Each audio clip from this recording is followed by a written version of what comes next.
Everyone is scared of something, but is there something that everyone is scared of?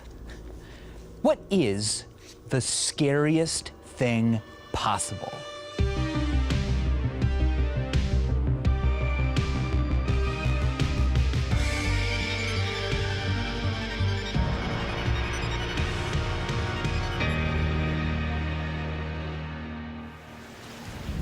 So what is the scariest thing?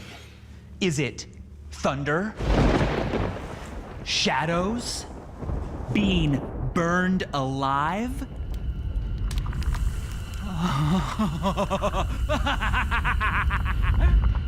No. It's also not heights or needles, snakes, spiders, sharks. Those things can be scary to some, sure, but not to all. So here's what I mean by scariest. I want a thing, an object, an action, an idea that at my disposal would be guaranteed to elicit fear and panic in anyone who might happen to walk into this room right now, regardless of how old they were, their cultural background, their abilities, or even their neurology. An adventure towards this ultimate terrible thing must necessarily focus on the womb. No, not the kind you came from, but the womb in which fear itself gestates. The mind. To find the scariest thing, we must understand how fears are born.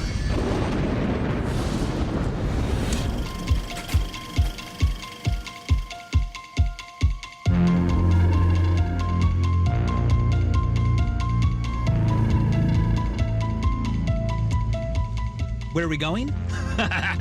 Don't worry about it. Only two things matter. One, I've got plenty of gas, so what could go wrong? And two, our destination is a little bit spooky, and we're gonna learn. Because in order to truly grasp what makes the one true scariest thing, well, we need to dive deeper into how we learn fears.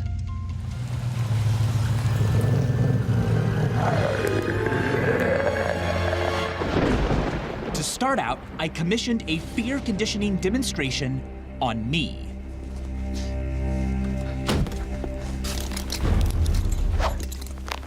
You've probably heard that exposure therapy can help people overcome their fears. Well, the same principles can be used to create fears. Hello, Michael.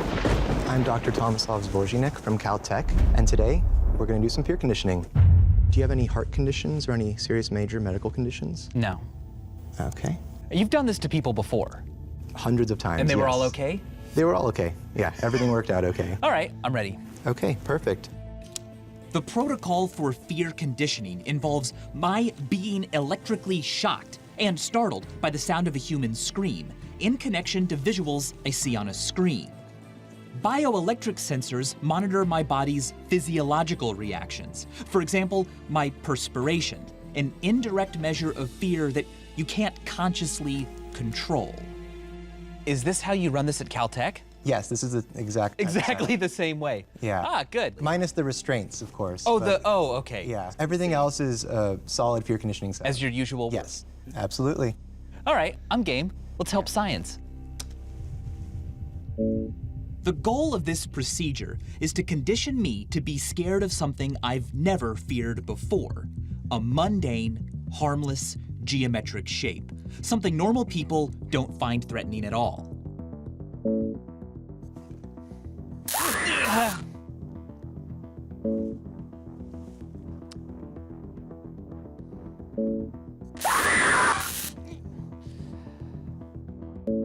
little bit more scared of the square right now. A clear pattern emerges. My senses are being assaulted only when the purple square is on screen. But am I actually being conditioned to fear a purple square?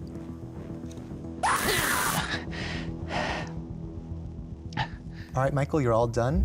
Whew. How was it? Well, it felt like I was one of Pavlov's dogs. I couldn't help what I was doing, and I was being trained to do it in response to something. And that something was an otherwise very unassuming geometric shape. Exactly. With Pavlov's dogs, he had a bell and food, something positive at the end. But in fear conditioning, we have something aversive and negative at the end. And it worked. Once my brain associated the purple square with being shocked, my physiological response to the square went up and stayed up. The mere appearance of a simple geometric shape made me scared enough to break a sweat. The results show that you physiologically really ramped up to that purple square specifically. You quickly learned to be afraid on a physical level. You showed fear. I came in here today, normal old Michael, but I'm leaving as a brand new Michael who is afraid of purple squares. The human brain can learn to be afraid of almost anything. To better understand how this works, we need to look at what's going on neurologically. What happens in the brain during fear conditioning? Well, what we know is that over evolution, over millions of years, we've developed these defensive circuits in our brain. And the amygdala sits on the front of the memory systems of the hippocampus.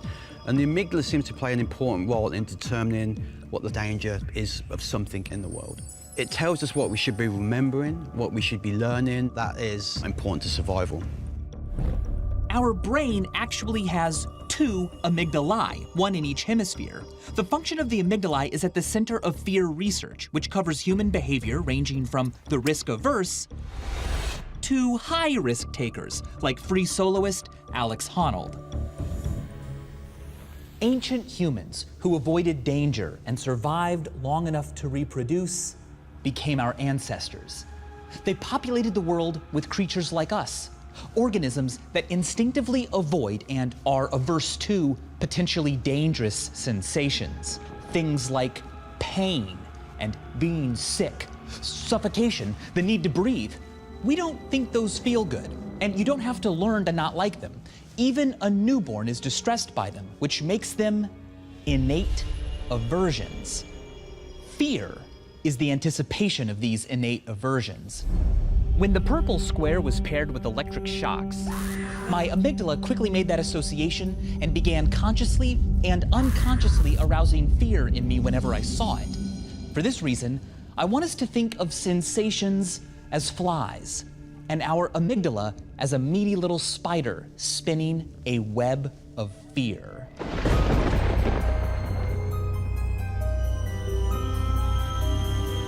The web is pre-stocked with our innate aversions. Whenever an experience is associated with an innate aversion, it's like a fly landing on the web.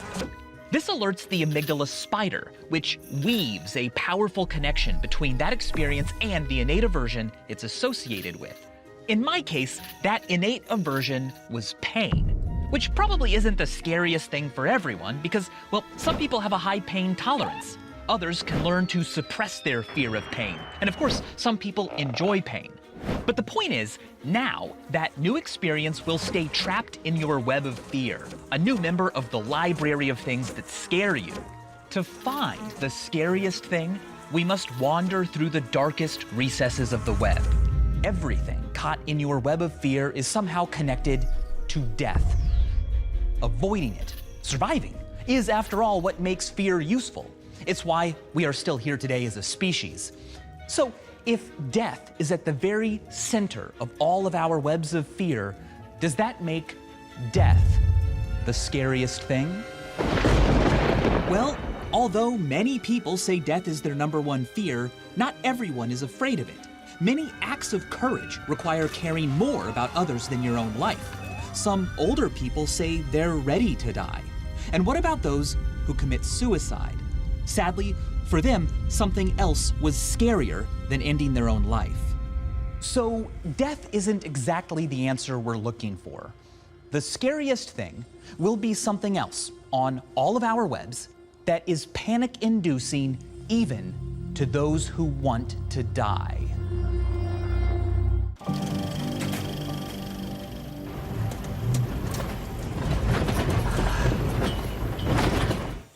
Dang nabbit, wouldn't you know it?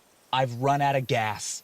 Guess I'm just gonna have to walk down this desolate, foreboding road in search of a gas station. Luckily, this is just a movie. My rational mind knows that I'm safe, and it will use that to inhibit my amygdala's fear response. Well, what a great way to make a horror film scarier, right? Take away one of the rational mind's shields, and the amygdala's fear response won't be as inhibited.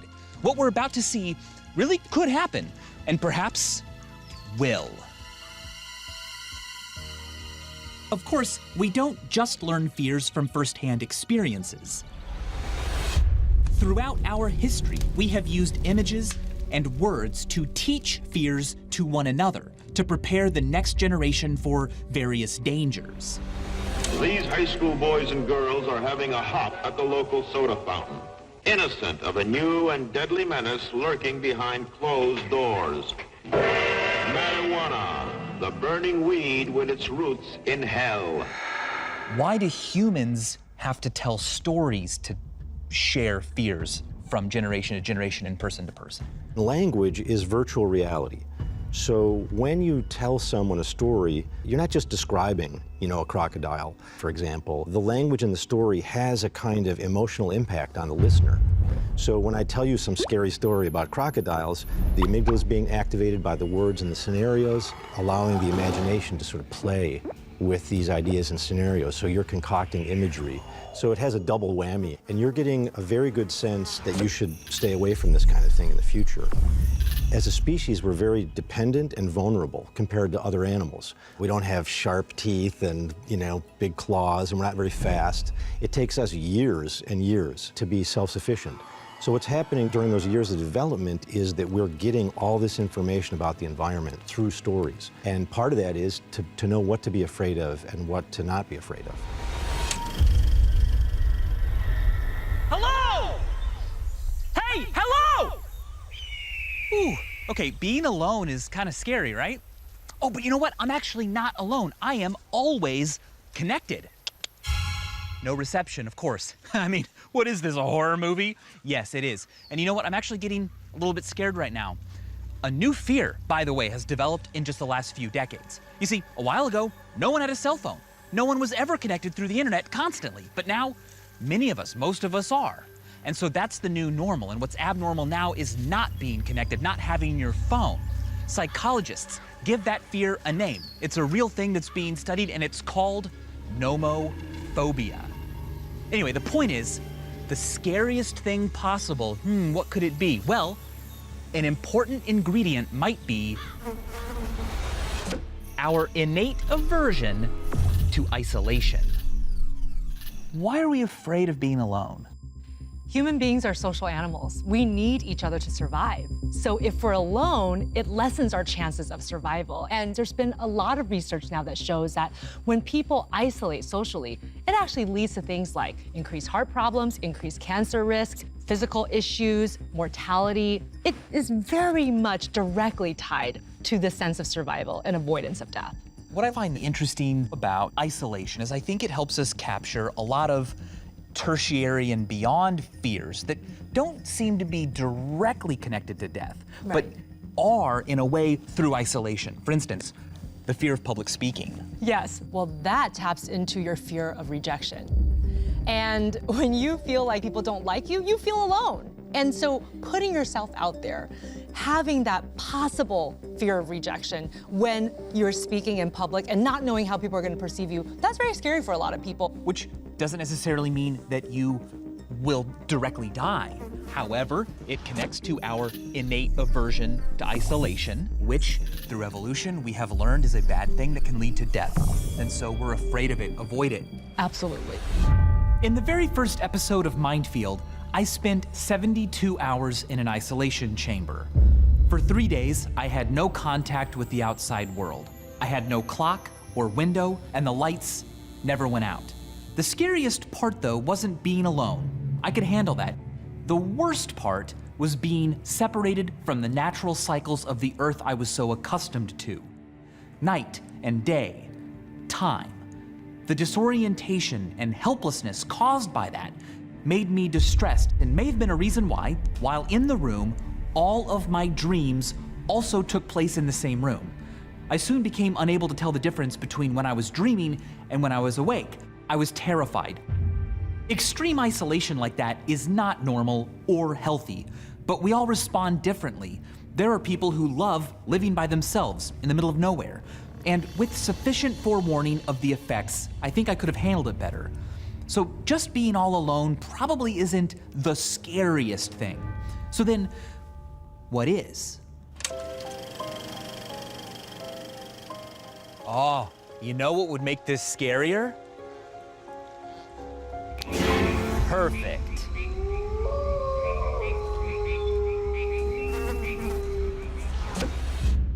Let's talk about fear of the dark. Children and adults, and myself often, don't like the dark. No. Okay? Why? The sensory deprivation, it leads you to feel like you're out of control, like you don't know what's gonna be happening. And at the same time, predators tend to come out at night. So when we think back to caveman days, they tend to attack later on in the day when you can't see them. And so there's a natural inclination for us to fear the dark because we don't know what's lurking out there. And there's a lot of things that could come and hurt us. My wife is pregnant right now. I mean, it's pretty dark inside my wife. Is my kid scared of the dark in there? Nope. Why? Nope. It's comforting for them. And in fact, if a baby is colicky, they can't be soothed, if you put them in a dark room, they calm down. In fact, this fear of darkness doesn't really come out for most children until about the age of 2. That's when I think they start to develop certain cognitive and neural memories and maps about things that might be scary about the dark. For example, your parents tend not to be in bed with you necessarily. They're gone. So these are the people who are protecting you. Well, it's dark, you're going to bed, and they go to their room and you're by yourself. Right. Okay, so to answer the question, like, what's the scariest thing possible? The darkness isn't necessarily the best one, because if a newborn walked in, well, I don't know how they're walking, but just go with me. A newborn walks in, Yeah. It's not gonna be like, it's dark. They'll just be like, Right, it's kind of nice. And you know who else isn't scared of the dark? A blind person. exactly. Yeah, So darkness, I'm crossing that off my list. not universal. So if messing with our sense of sight isn't scary enough, what about our sense of hearing?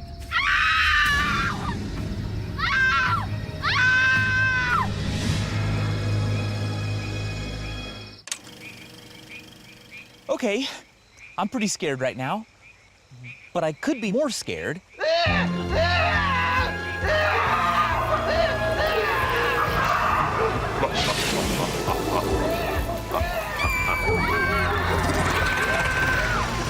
Why is it so easy to condition a fear using sound? Sound has a specific neural pathway in the brain, which goes from the auditory cortex, thalamus, straight into the amygdala.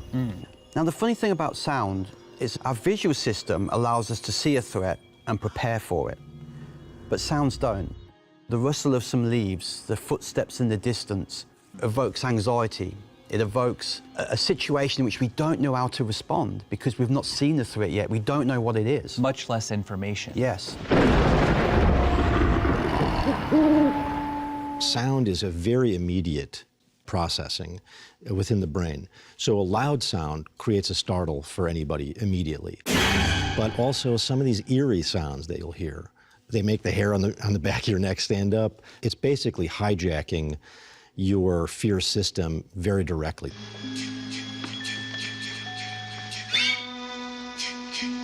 The first time I heard the from the Friday the 13th movies, that stuck with me forever.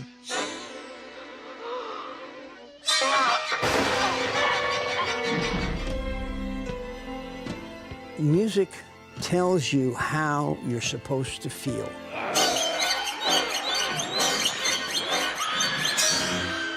And I believe that we are hardwired to respond to music. In dramatic musical writing, you can use all kinds of different devices Must be my imagination. to create fear.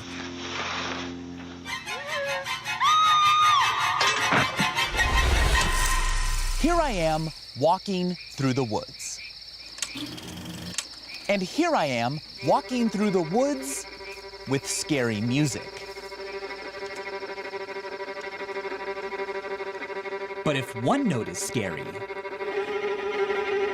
2 notes can be even scarier, especially if they're dissonant. There are certain intervals, two notes that are clashing with each other, that universally bother people. They put you in a kind of almost like a fight or flight situation. Musical intervals that fall outside of conventional harmonies may trigger our innate aversion to things that are different or abnormal. This interval, known as the devil's tritone, is so dissonant that composers purposefully use it to make listeners uncomfortable, from TV themes like The Twilight Zone to hard rock like the start of Jimi Hendrix's Purple Haze. But music doesn't always have to start out scary. The right context can make even the happiest song absolutely terrifying.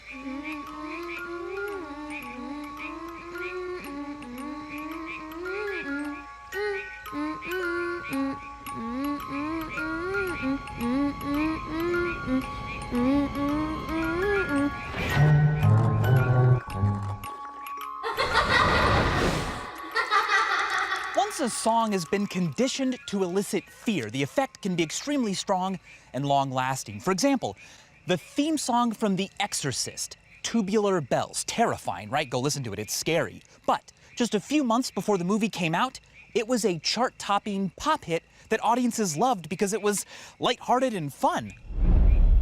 Oh, Strawberry. Very good.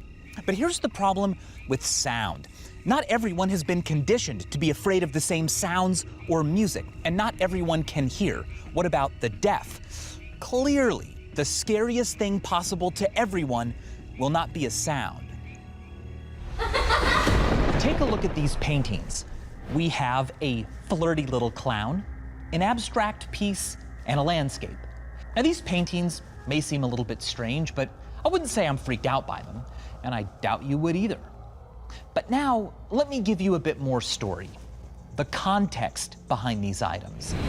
This picture was painted by John Wayne Gacy, a serial killer who tortured, raped, and killed 33 teenage boys and young men.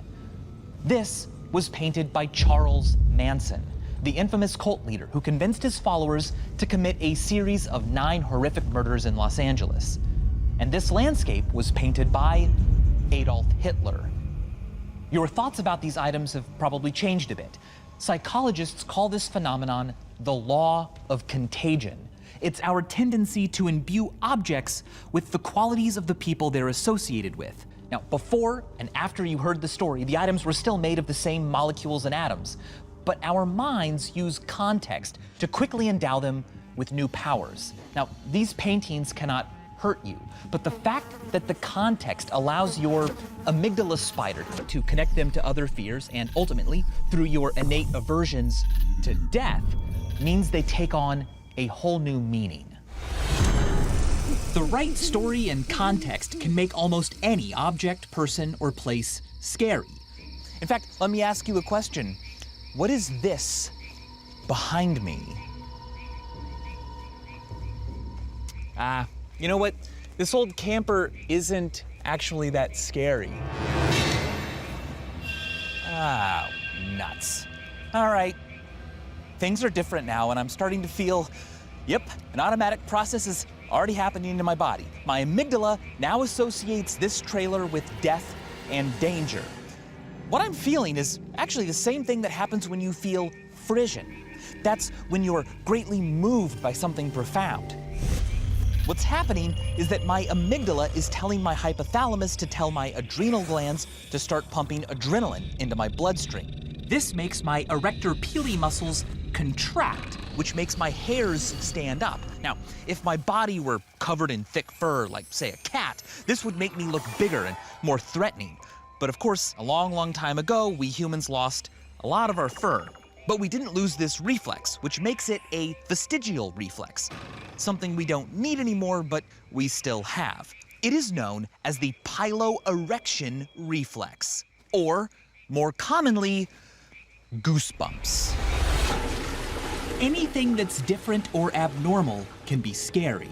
Take it, Georgie.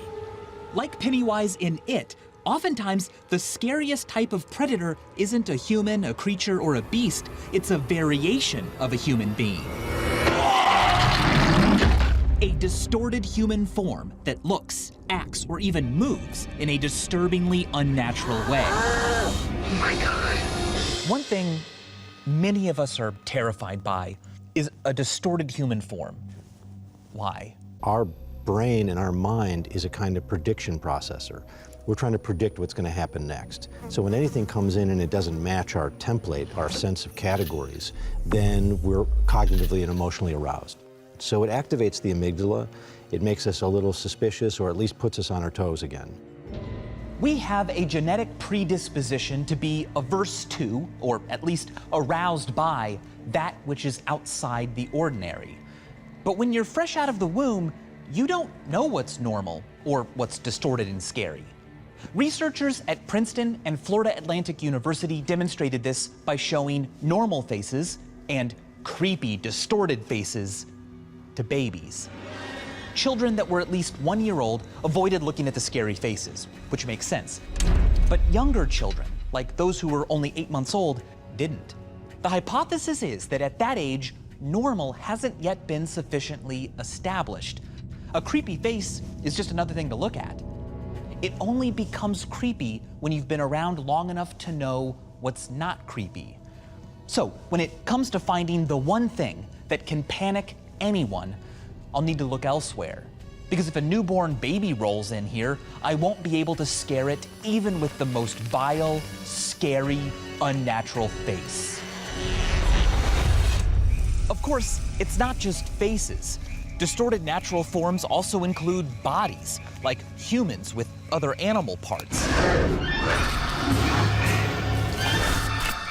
Or creatures moving unnaturally. Oh my. Oh my. Whew. Oh my indeed. Wow. You know what's going on here? This is the third origin. Fears can be born through firsthand experiences, like feeling pain, or informationally through stories. But we can also learn fear vicariously by watching others experience fear. It's called social fear transmission, and we tried it out during my fear conditioning demonstration. Our unknowing subject was my good friend, Allie Ward. Allie was invited to observe my experience and witness my reactions. Jeez. Okay, a little bit more scared of the square right now. Right after my test, it was her turn to face the green circle and the purple square that appeared whenever I got shocked. We're going to use the same shock intensity that Michael had. Okay. Except that wasn't true. Allie's test would not include any shocks or startling sounds. Is it normal to be shaking before this? I mean, yeah, it's an anxiety-provoking task. Are you feeling okay about doing it? Mm-hmm. Sure. Okay, all right. Would Allie be afraid of the purple square just from observing my fear of it? You ready, Allie? Mm-hmm. All righty, here we go.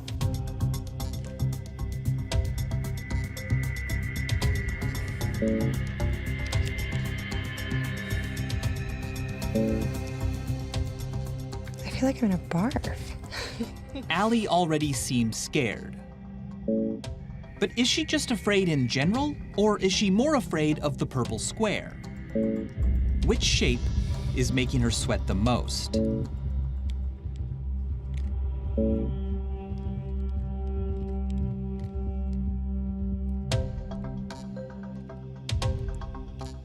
That's it? You're all done. The shock fairy did not come to visit me.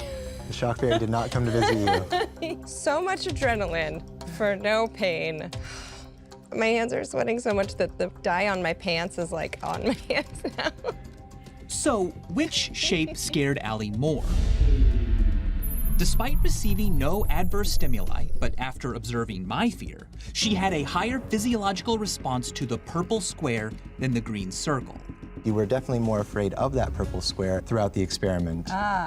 You know, I'm not a gambler, but I think I was thinking I haven't gotten a shock yet. It's coming. People are always saying that they learn from me, but it's usually, math or science or facts in general. you learned fear. I still hate that purple square. You're welcome. Oh.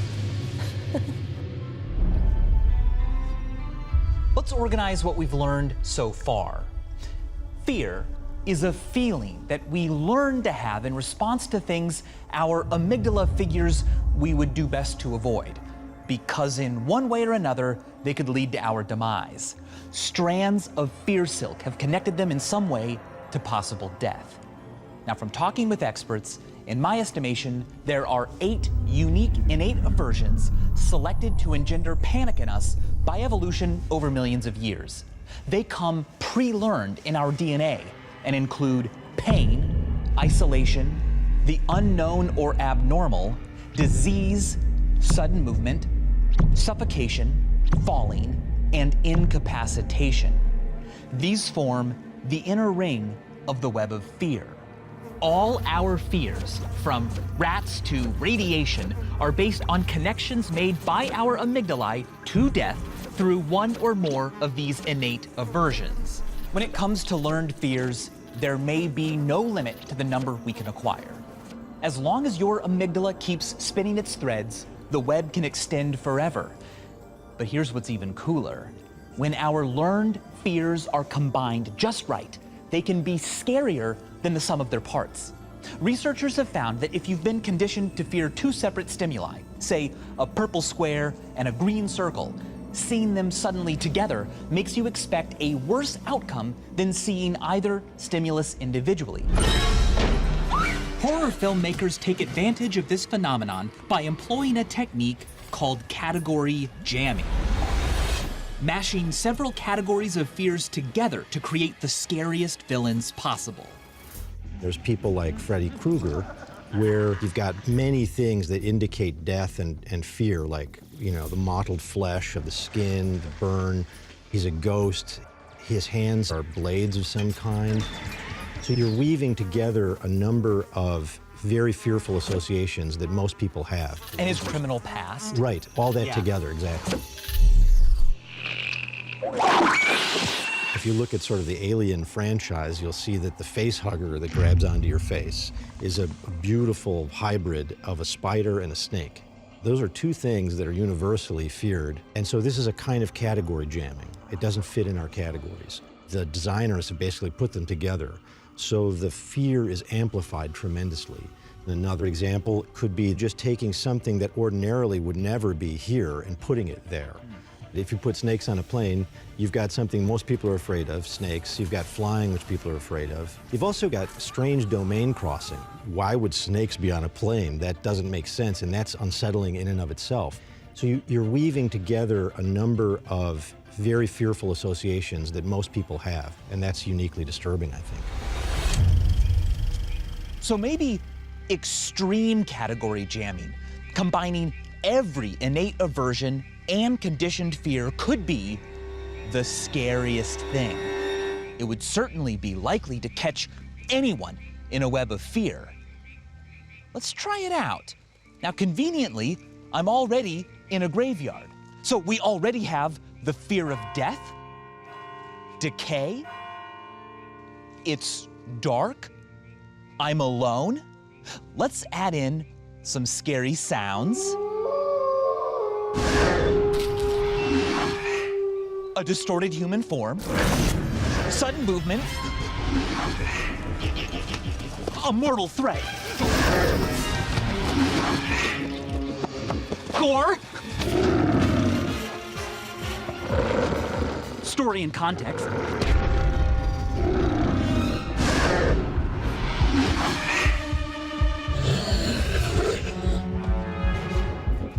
incapacitation. Is this it? Is the scariest thing possible just a combination of every innate aversion and conditioned fear? Oh, dear Michael. Conditioned fears know no bounds. So the scariest thing is that the human mind can be made afraid of anything.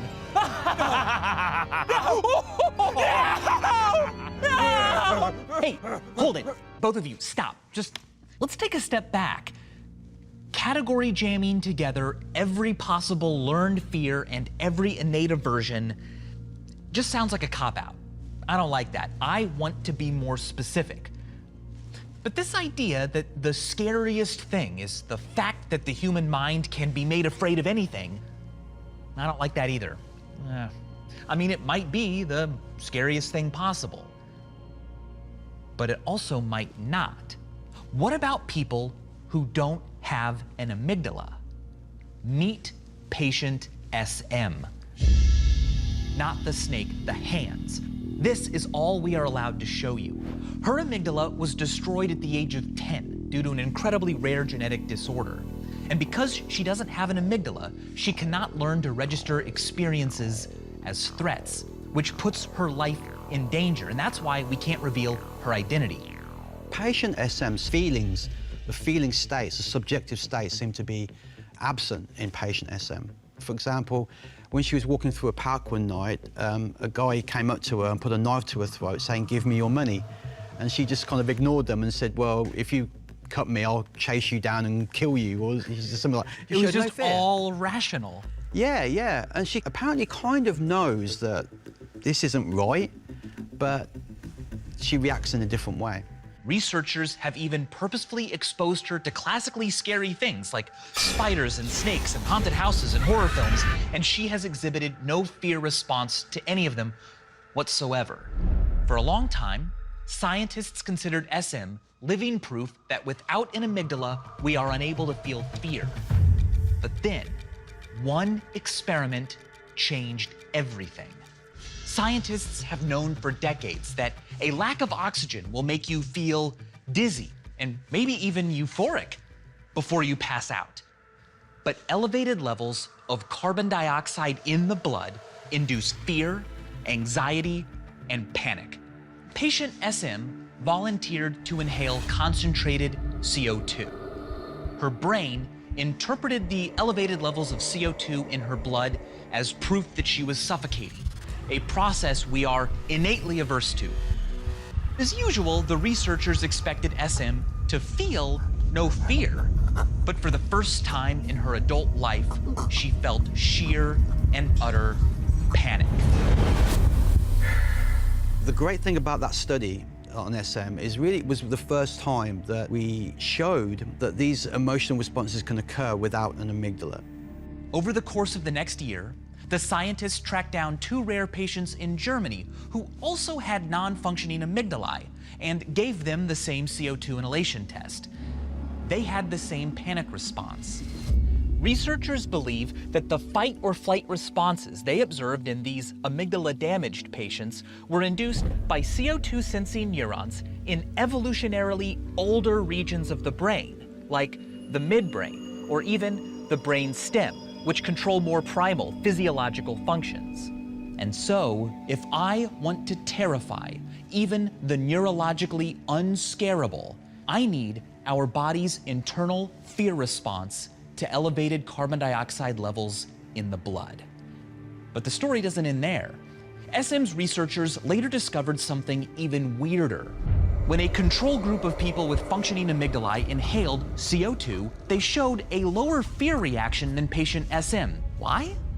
Well, this question led to a potentially revolutionary rethinking of the amygdala's role in fear. Researchers still believe that the amygdala learns to detect threats that are outside the body so that the body can respond to them. But when it comes to internal threats, it may actually inhibit your fear response. The control subjects knew they were participating in a safe, voluntary experiment. So their amygdalae may have effectively told other parts of their brain, hey, relax, okay, things are bad in the body, but I don't detect a real external threat, so like, calm down, a panic response isn't gonna help, not warranted. So, if you want to ensure the utmost amount of panic in the most people, you don't need to category jam every possible scary and unpleasant thing together. You only need 2 of them. Increase a person's blood CO2 levels and present an external threat they'll believe is causing it. Drowning, waterboarding, coerced CO2 inhalation. They're all variations of the one true scariest thing. Elevation of carbon dioxide in the blood caused by an uncontrollable external threat. Sweet dreams. And as always, thanks for watching.